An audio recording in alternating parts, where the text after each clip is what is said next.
Good evening and welcome to News 9. I'm Nolan Pinto. Now, Swati was just 3 months old in her first software job in Bengaluru, but a cruel fate cut short what should have been a rosy career. The news has left her family devastated. A peace-loving family of 5. A software career with TCS that took off only 3 months back. Dreaming about a future, Swati's parents couldn't have asked for more. Firm in their belief that Swati was already in the fast lane, her parents had just begun dabbling with some matchmaking for her. But all their plans were only to be reversed by a cruel destiny. Heading home for a brief vacation, Swati died blood-soaked in the twin blast that rocked the Chennai Central Railway Station this morning. Managing a last-minute reservation, the 24-year-old techie boarded the Bangalore-Guwahati Express. The entire neighborhood of Srinagar in Guntur is shaken by the news of the young woman falling prey to the terror plot. Her distraught parents Ramakrishna and Kamakshi immediately rushed to Chennai. Pondering in isolation at home with a host of relatives around is her grandmother Rajyalakshmi. Rajyalakshmi has been inconsolable ever since the family was struck by the dreaded news.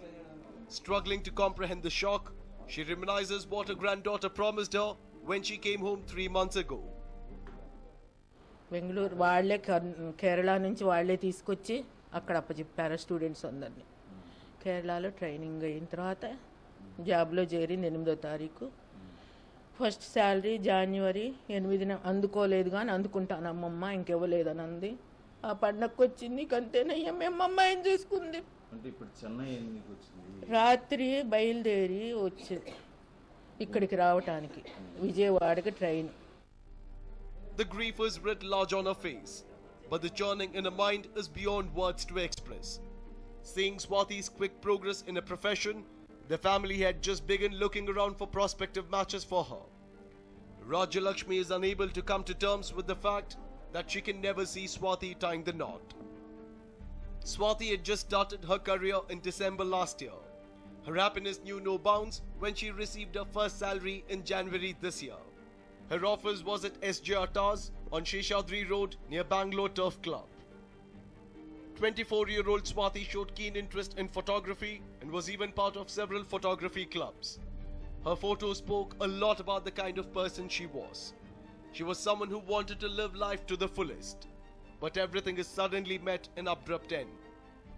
Swati is survived by her brother, who is working as an aeronautical engineer in Mumbai.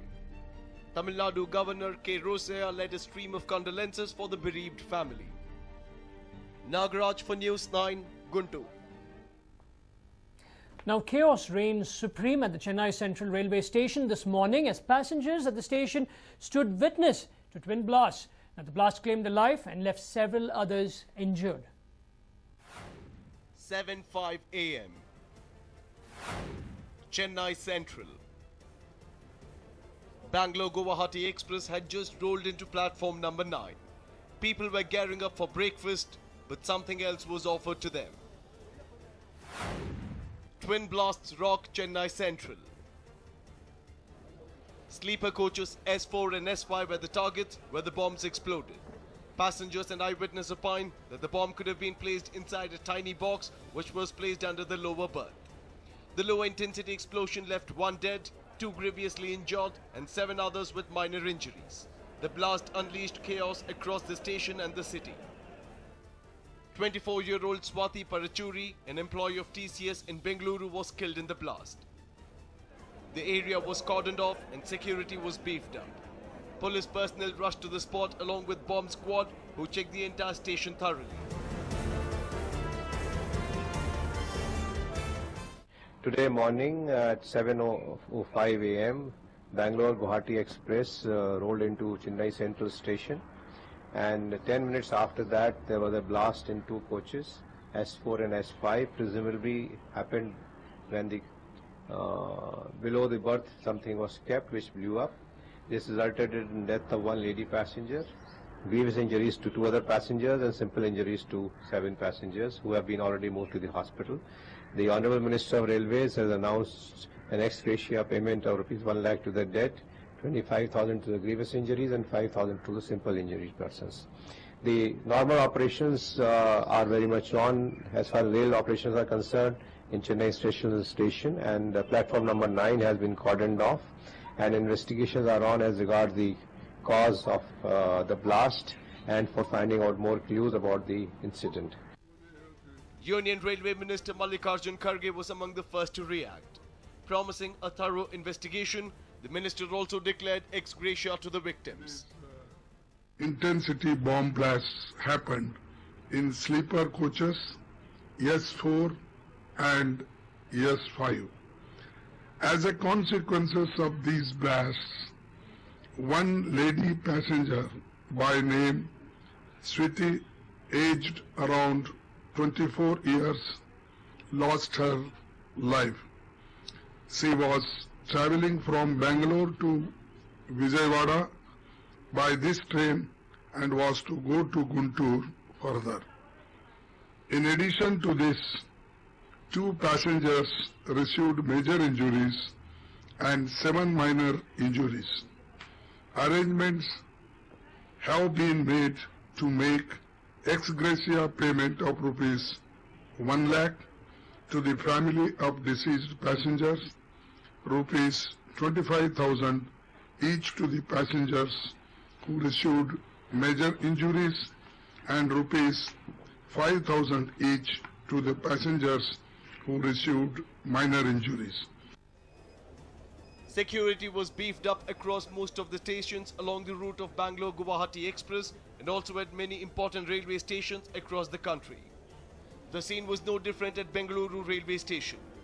Police personnel stepped up security at the station. Suspect arrested.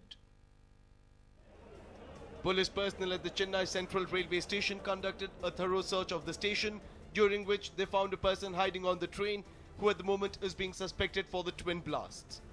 The person was taken into custody. Initial reports suggest that the person who boarded the train in Bengaluru could be the one who placed the bomb. The cops arrested him before he could flee. His accomplice managed to give cops the slip at the railway station but was arrested at the Chennai airport later.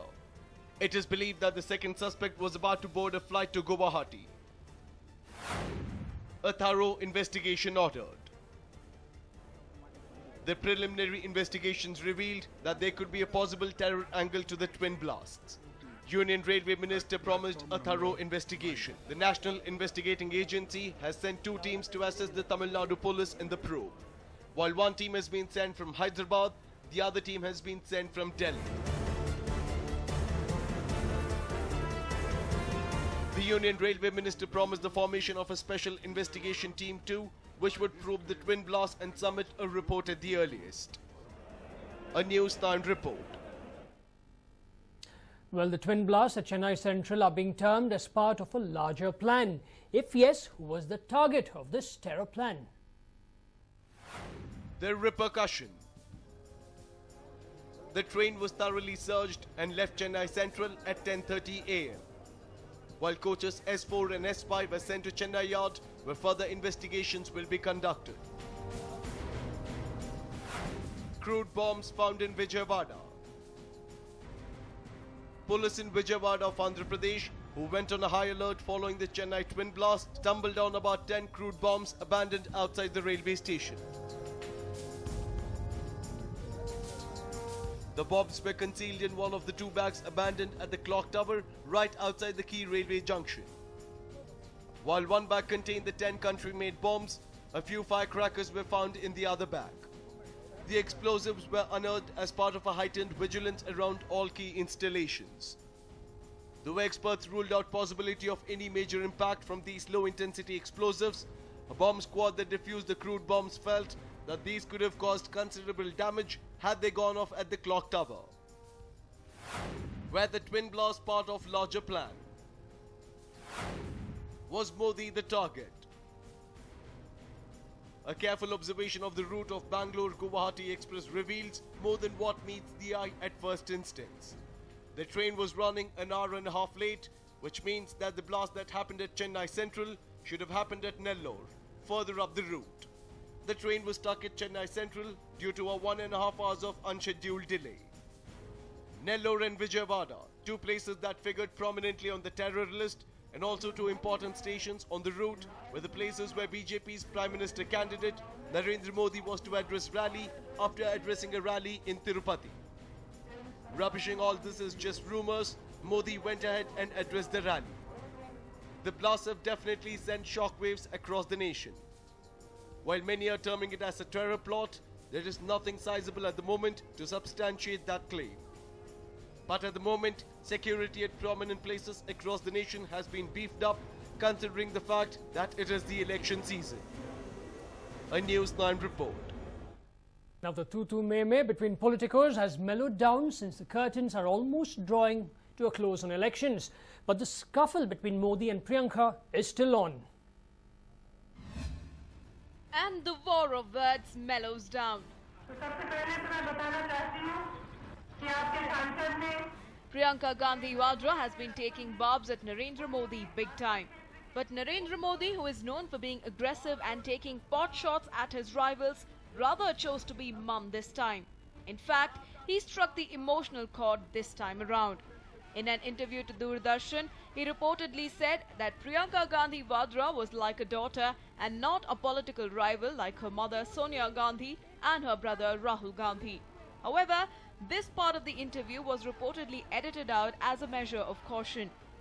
But this measure of the Information and Broadcast Ministry did not go down too well with the BJP. While BJP was fuming, it has come to light that Priyanka too retorted firmly to Modi's soft stance. Priyanka's staunch retort.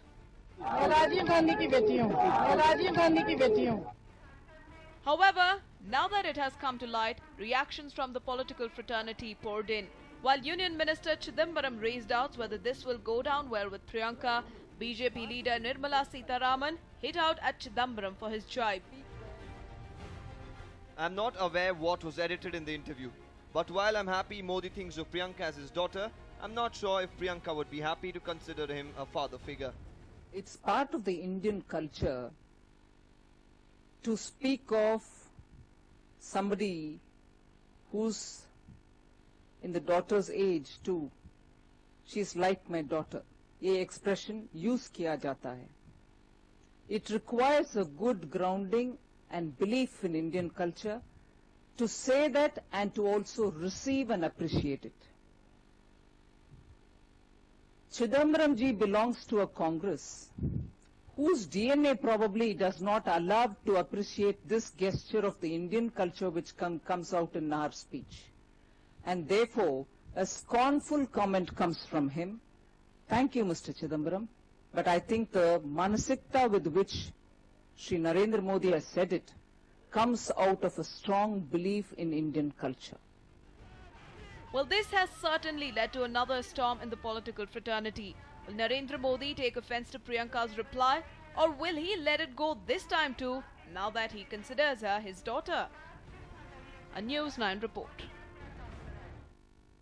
Moving on, TV anchor Amrita Rai, whose pictures with Digvijay Singh led to a furor across the nation, has filed a complaint against those who hacked into her account to gain access to her account. The TV anchor claims that her social media account was hacked, leading to the leak of her intimate pics with Digvijay Singh.